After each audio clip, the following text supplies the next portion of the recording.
গণস্বাস্থ্য হোমিও থেকে মোহাম্মদ জসিম। আমি আপনাদের সামনে দুইজন ক্যান্সার রোগী যারা আমাদের গণস্বাস্থ্য হোমিও হল থেকে ডাক্তার SM সরোর স্যারের চেম্বার থেকে চিকিৎসা নিয়ে ওনারা এখন কি অনুভব করতেছে আমি আপনাদের কাছে তুলে ধরবো। তাদের বর্তমানে এখন কি অবস্থা। আপনার নাম কি ভাই? আমার নাম হচ্ছে জানু মিয়া। আপনার ঠিকানা? হচ্ছে মাধবপুর। আপনার থানা? থানা মাধবপুর, ইউনিয়ন হচ্ছে চৌমুনি। গ্রামের নাম? বিষ্ণুপুর। বিষ্ণুপুর। জি। আপনার প্রথমে কি সমস্যা হয়েছিল এবং কোথায় গিয়েছিলেন এবং কার কাছে চিকিৎসা নিয়েছেন এবং কত টাকা চিকিৎসায় ব্যয় হয়েছে এগুলো একটু বিস্তারিত বলবেন।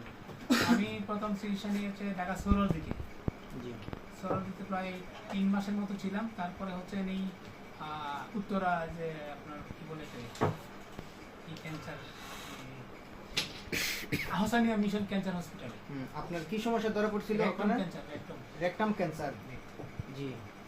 তারপর আপনি কি কি ব্যবস্থা নিয়েছেন? ওখান থেকে আমাকে লাস্ট বলা হয় যে অপারেশন ভয়াবহ অপারেশন। ঠিক আছে, তো অপারেশনে না গিয়ে আমি এখানে আসছি। এখন আল্লাহর রহমতে মোটামুটি আমি সুস্থ। আপনি আমাদের এখানে কতদিন যাবত চিকিৎসা নিতেছেন? এখন এই রানিং 5 মাস চলে। রানিং 5 মাস। আপনি অপারেশন কিংবা কেমোথেরাপি রেডিওথেরাপি এগুলো কিছু নিছেন? এগুলো তো আগে নিছিলাম, এখন তো কয়টা নিছেন কেমোথেরাপি? কেমোথেরাপি 4টা আর রেডিওথেরাপি হচ্ছে 28টা। এলোপ্যাথিক ডাক্তার আপনাকে কি বলছে কয়টা নেওয়ার জন্য? কেমোথেরাপি উনি বলছিল 3টা, তারপরে ওই রেডিওথেরাপি গ্যাপের কারণে আরো একটা নেওয়া হচ্ছে 4টা। এখন রেডিওথেরাপি কেমোথেরাপি নিয়ে কি আপনি সুস্থ অনুভব করছেন? মোটামুটি একভাবে ছিলাম আর কি।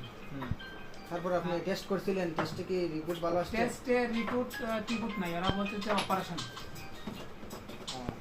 করতে হবে, মাস্ট। অপারেশন ছাড়া কোনো উপায় নেই। এখন এখানে এসে মোটামুটি ওষুধ খাওয়ার পর আমি আপনি নিয়মিত কতদিন ওষুধ খাইছেন আমাদের এখান থেকে?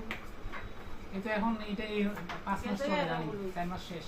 এখন আপনি মোটামুটি সুস্থ অনুভব করতেছেন। আসসালামু আলাইকুম। জি চাচা, আপনার পরিচয়টা দিয়ে একটু বলবেন আপনার কি সমস্যা ছিল?